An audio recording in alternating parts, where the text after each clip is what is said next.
Diz assim a palavra de Deus: Ao terceiro dia, Ester se aproximou com seus trajes reais e se pôs no pátio interior da casa do rei, defronte da residência do rei. O rei estava sentado no seu trono real, fronteiro à porta da residência. Quando o rei viu a rainha Ester parada no pátio, alcançou ela favor perante ele. Estendeu o rei para Ester o cetro de ouro que tinha na mão. Ester se chegou e tocou a ponta do cetro. Então lhe disse o rei: Que é o que tens, rainha Ester?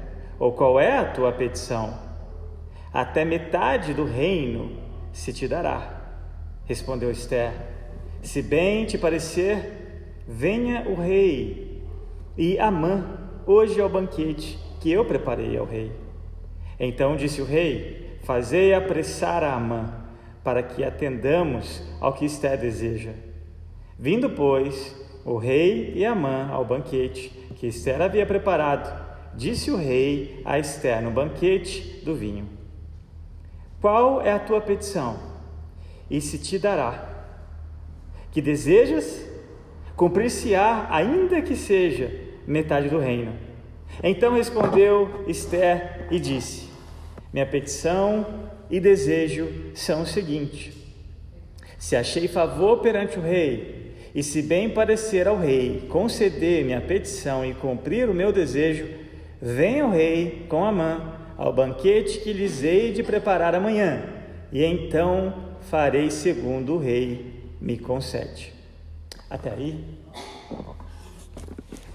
Hoje à noite daremos início a esse 5º capítulo do livro de Ester, e eu queria chamar sua atenção para um primeiro detalhe. Notem que entre o capítulo 4 e o início do capítulo 5, nós não encontramos nada além de espaços brancos. O autor retoma esse registro no capítulo 5, nesse novo capítulo, com ao terceiro dia.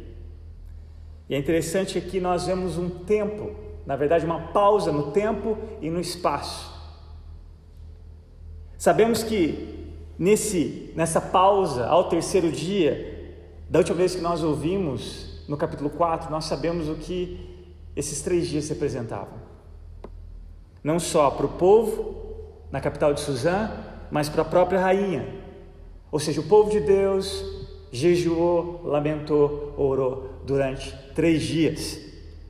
E eles sabiam que o verdadeiro favor que eles precisavam alcançar não é se Ester seria aceita ou não diante de Assuero sem aviso prévio, mas o favor do rei dos reis, que poderia mudar uma circunstância que, humanamente falando, era impossível. E aqui nós vemos, nesse primeiro versículo, desse novo capítulo, lendo novamente o primeiro verso: Ao terceiro dia, Ester se aprontou com seus trajes reais e se pôs no pátio interior da casa do rei. O texto diz: defronte da residência do rei. O rei estava sentado no seu trono real fronteiro à porta da residência. É interessante que nesse novo capítulo a temática muda de maneira dramática. Saímos da pausa do jejum, da oração, do lamento, de roupas, de juta de saco. E agora nós vemos o autor trazendo de novo os bastidores reais. E aqui nós vemos algo interessante. Ele começa falando acerca de depois daqueles 3 dias, onde a rainha Ester e as suas empregadas clamando a Deus, e agora nós vemos que ela muda de veste.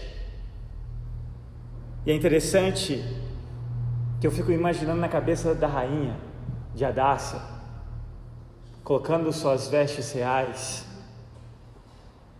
Imagine quanta coisa passou na cabeça dela.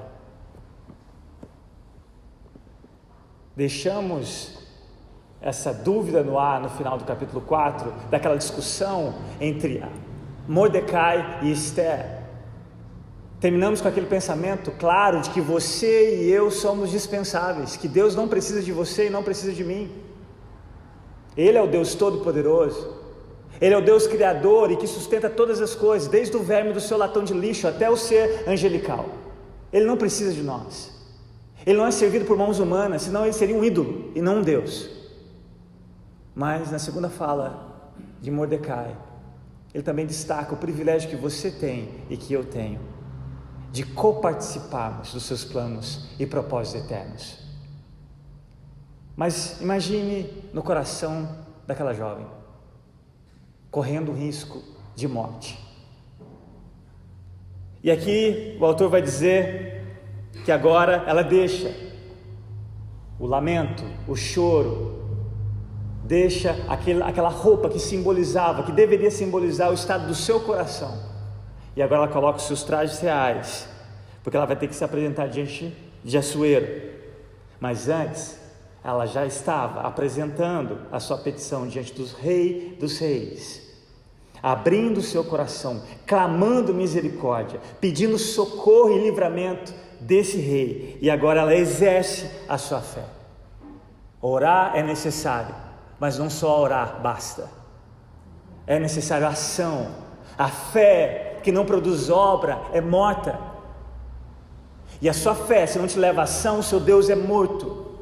Porque Ele espera de você a sua responsabilidade, a soberania dEle não vai fazer o seu papel, embora Ele te dê a condição para exercer a sua responsabilidade. E aqui nós vemos verso 2, que Esther vai, coloca a sua fé em ação. Verso 2, quando o rei viu a rainha Esther parada no pátio, nessa versão na área tem uma vírgula, olha as palavras depois da vírgula, alcançou ela favor perante ele. Estendeu o rei para Esther o cetro de ouro que tinha na mão. Esther se chegou e tocou a ponta do cetro. Meus irmãos, da mesma forma que Deus havia direcionado o coração desse monarca para que Esther se destacasse entre todas as demais, esse mesmo Deus direciona o coração de Assuero para que Esther encontrasse favor diante dele naquele dia. Provérbios 21, verso 1, o coração do rei é como um rio, controlado pelo Senhor, ele o dirige para onde quer. Mas, aquele a quem Esther clamou, aquele a quem Esther e o povo de Suzã se humilhou, é o mesmo que é capaz de fazer infinitamente mais do que pedimos ou do que pensamos. E de acordo com o seu poder que opera em seu povo. Olha o que acontece no verso 3, meus irmãos. Ela não só teve o favor do rei de não morrer quando ele estende o seu cetro, ou seja, estende o seu favor. E olha o verso 3. Então lhe disse o rei, que é o que tens aí em Esther, ou qual é a tua petição, até a metade do reino se te dará. Não é incrível essas palavras? Não é incrível essas palavras? Esther, no primeiro momento, ela nem sabia se seria aceito ou não pelo rei. Muito menos imaginaria as palavras do rei, as perguntas pelas quais ele fez para ela. O Senhor não só proveu socorro e livramento a Esther, mas também fez com que o rei estivesse à disposição dela e que concedesse qualquer pedido que ela tivesse. E aí nós vemos a resposta de Esther. Verso 4, respondeu Esther, se bem te parecer, venha o rei, e olha que interessante, Amã, hoje, ao banquete que eu preparei ao rei. Interessante que há um intervalo que nós não vemos aqui, e que quando ela fala isso, nós subentendemos que depois do momento de jejum, ela vem agora com um banquete, ela prepara um banquete. A única coisa que ela sabe é que ela tem um banquete preparado, ela não sabe como o rei vai aceitá-lo, e muito menos o que ele acabou de falar para ela. E ela faz esse convite para Amã e para alguém ausente, para o rei e para alguém ausente, Amã. E aqui, olha que interessante, eu faço uma pergunta para você. Por que Esther não falou de uma vez por todas, especialmente diante das palavras do rei, da pergunta do rei, o que ela precisava? Por que ela faz um pedido que não é o pedido que ela precisa fazer para esse banquete? Cá entre nós, a hora aqui é urgente. Há um decreto sobre o povo de extermínio. Não só Esther, mas todo o seu povo. Não só de Suzã, mas de todas as províncias. E agora, especialmente diante da pergunta do rei, até metade do reino, se você quiser, está à sua disposição. É só pedir. Ou, em outras palavras, não há nada que você venha me pedir que eu não vou te dar. E como assim outro banquete? Embora dessa vez é ela que providencia o banquete. Algumas razões pela qual ela não faz o pedido ainda. E no próprio banquete que ela menciona para Assuero, ela faz um outro pedido que ainda não é o pedido. É um outro banquete que ela quer, tanto o rei quanto a Amã. E lá, finalmente, ela vai falar o que o tanto é que para o rei aqui, esse suspense todo, instiga nele ainda o maior interesse, mas até ela fazer isso, olha algumas razões por que ela não fez naquele momento. Primeiro, não era a hora certa de interceder. Não era a hora certa de interceder. O rei não estava preparado para receber uma notícia tão chocante quanto aquela. Que notícia chocante? Que o homem pela qual no capítulo 3 ele honrou acima de todos os outros era um canalha. Sem contar que quando ela chegasse com essa acusação diante do rei, poderia soar em seus ouvidos como simplesmente uma fofoca. Então não era a hora certa de interceder. Segunda razão, não era o lugar certo. Primeiro, a hora certa. Segundo, o lugar certo. O autor não registra aqui, mas nós não sabemos, embora não registre, depois que nós não sabemos, desculpa, é óbvio, mas ela interrompeu alguma coisa que o rei fazia. O rei não estava sozinho. Então não era sábio, até mesmo uma questão de violência, de etiqueta, do reino persa, você interromper, especialmente uma reunião real. Ou seja, não era o lugar certo. E ela não faz esse pedido, embora acredito, que muitos estudiosos acreditam que o rei não estava só, embora o texto mencione que só ele viu, mas não era sábio ela fazer esse pedido de maneira pública, especialmente sem o quê? Aviso prévio. Terceira razão, quem não estava presente, ela pede a presença? Amã. Amã não estava presente. O responsável pelo decreto desse extermínio. Por isso ela faz o pedido, não deixa que isso passe batido, que Amã estivesse presente quando ela estivesse diante do rei para fazer o seu pedido. E adivinha qual que é a quarta e óbvia razão, que eu não sei se você já pensou? A própria Esther. Ela é a razão pela qual não fez o pedido. Por quê? Porque jamais ela imaginaria que o rei estenderia o cetro e muito menos concederia até metade do reino, se ela quisesse. Meus irmãos, não tirem esse aspecto humano, imperfeito de Esther. Assim como você e eu não somos perfeitos. Não tire isso dos textos sagrados, porque Deus não fez. E Ele deixa esse registro. Esther não estava pronta, muito menos esperaria que isso acontecesse.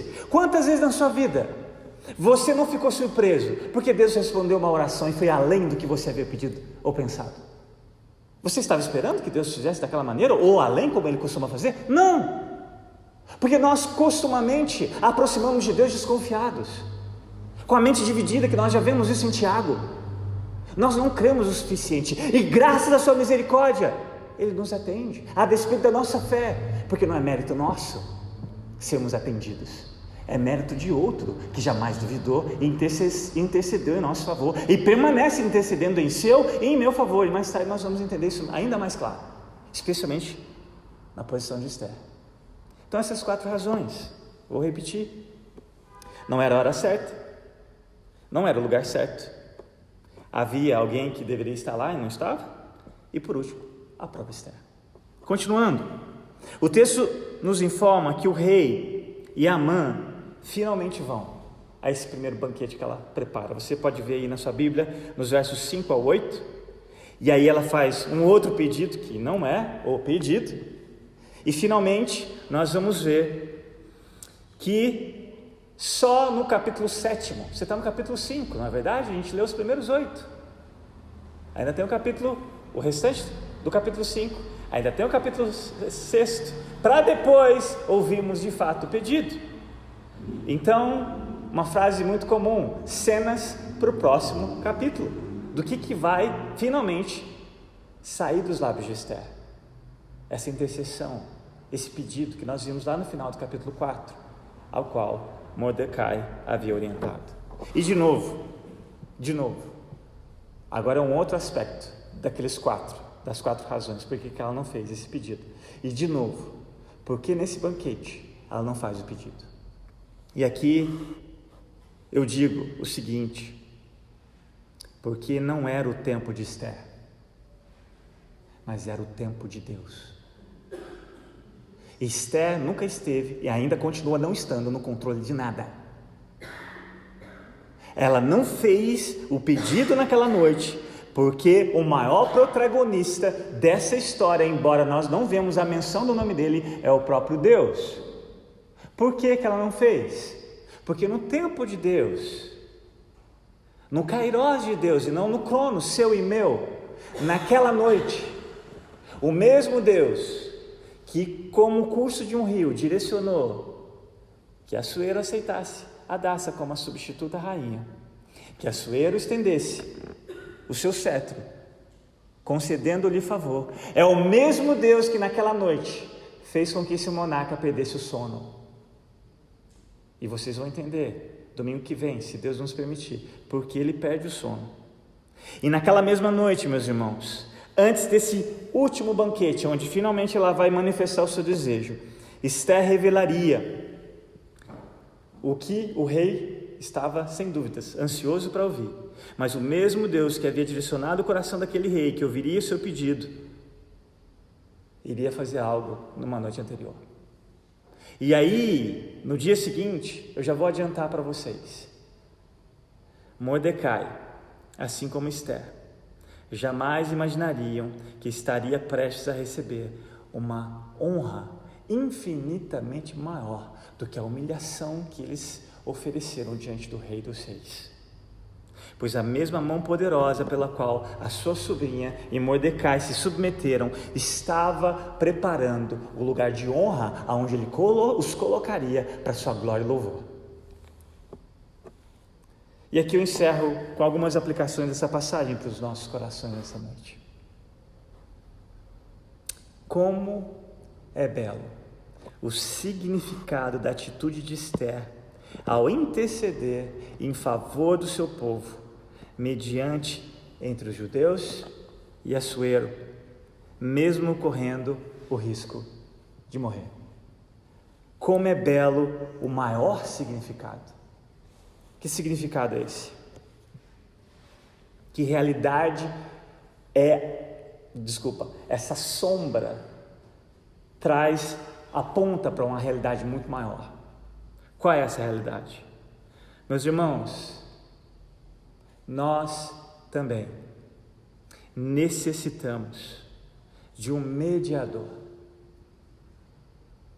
Você e eu, toda a humanidade, a despeito da língua, a despeito da nação, a despeito da cultura, a despeito da cor da pele, todos nós precisamos de um mediador, alguém que esteja disposto a ir diante de Deus, então de Assuero, diante de Deus, o Rei dos Reis, para interceder em nosso favor. Você e eu não podemos comparecer na sua presença, por sermos pecadores, e já há uma condenação desde quando nascemos. Verso 5 do capítulo 51 dos Salmos. Sei que sou pecador desde que nasci, sim, desde quando me concebeu minha mãe. Você já tinha uma condenação de morte antes mesmo de nascer, no ventre da sua mãe, porque Adão, que nos representava, pecou contra Deus, condenando todos a esse decreto de extermínio. Éramos merecedores da ira de Deus. O seu e o meu Criador Diz em Ezequiel capítulo 18, verso 4, o seguinte: pois todos me pertencem, tanto pais como filhos, aquele que pecar é que morrerá.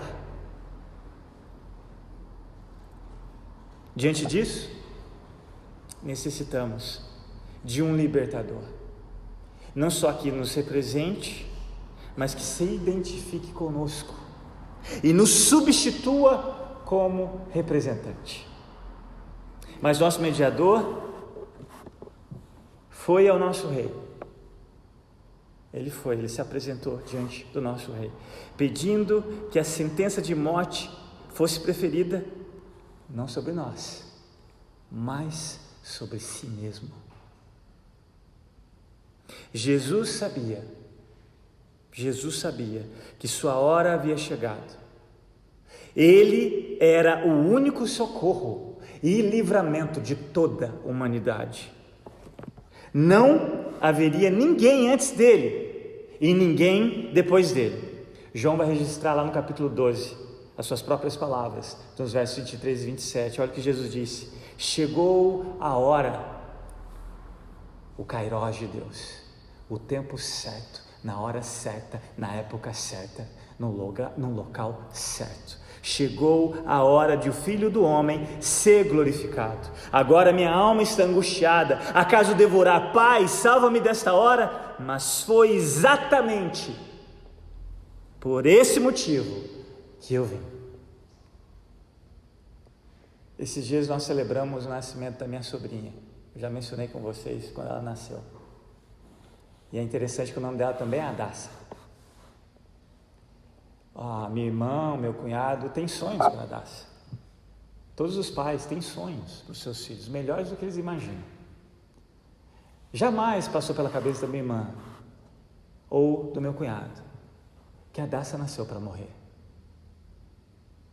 Jesus foi o único ser humano que era necessário nascer, porque a missão dele era morrer. O único. Porque só ele poderia salvar você e eu da morte eterna. Jesus não implorou em favor de sua própria vida, mas a ofereceu em favor do seu próprio povo. Meus irmãos, se isso não te instiga a amar esse Deus, eu não sei o que vai fazer. Se isso não te instiga a ter uma vida mais de devoção a esse Deus, eu não sei o que pode fazer. Se isso não te instiga a amar o seu vizinho, compartilhar da sua fé com ele, eu não sei o que pode fazer. Se isso não te instiga a amar esse Deus e obedecê-lo, eu não sei o que pode fazer. Jesus não arriscou morrer, mas foi exatamente por esse motivo pelo qual ele nasceu e ele veio. Só assim nós que nascemos mortos em nossos pecados, ao reconhecer a Jesus como nosso único e suficiente Senhor e Salvador, podemos experimentar pelo poder do seu Espírito Santo o arrependimento e o perdão de nossos pecados, para vivermos eternamente na presença de Deus. Meus irmãos, se vocês ainda esperam um louvor perfeito, uma igreja cheia, para prestar o culto que esse Deus merece, você está no pior caminho. Você ainda não entendeu. Você ainda não entendeu. Se a sua fé ainda contempla o que você pode ver, você ainda não entendeu, ou você ainda está muito imaturo na sua fé. A programação da igreja é só um meio. A pregação da palavra é só um meio. O meu pastorado na sua vida é só um meio. Mas só Jesus pode fazer isso.